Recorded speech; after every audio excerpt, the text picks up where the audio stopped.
Hello, I'm David Chaston with 90 at 9, brought to you by interest.co.nz. This week, get everything you need to know in 90 seconds at 9 o'clock with news that chronic economic weaknesses from the pandemic just aren't going away. American new jobless claims came in higher than expected at 870,000 last week and higher than the prior week. Analysts had expected 840,000 growth. Continuing claims were lower by 167,000 in the week as benefits expired for increasing numbers. But sales of new homes were a bright spot in the US, surging up to a 14-year high and mirroring the rising activity in existing homes market. The median sales price of a new American home is now $312,000. And the Kansas City Fed said its regional factory survey shows their expansion continuing but fading. But activity there is still about 20% below the levels of a year ago. In Washington, the US Treasury Secretary is raising expectations that more fiscal stimulus is possible soon. Wall Street noticed and was up on the expectation, but that expectation is now fading fast.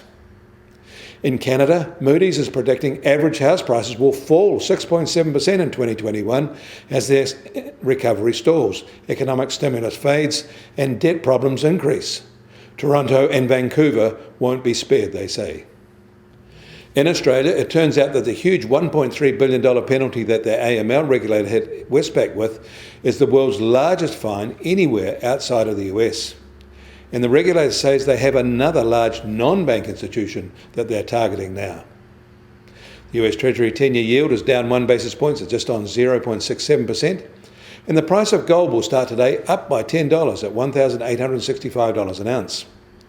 Oil prices have inched up again, now just under $40.50 a barrel in the US, while the international price is little changed at $42 a barrel. And the Kiwi dollar starts today at 65.6 US cents and a small firming overnight.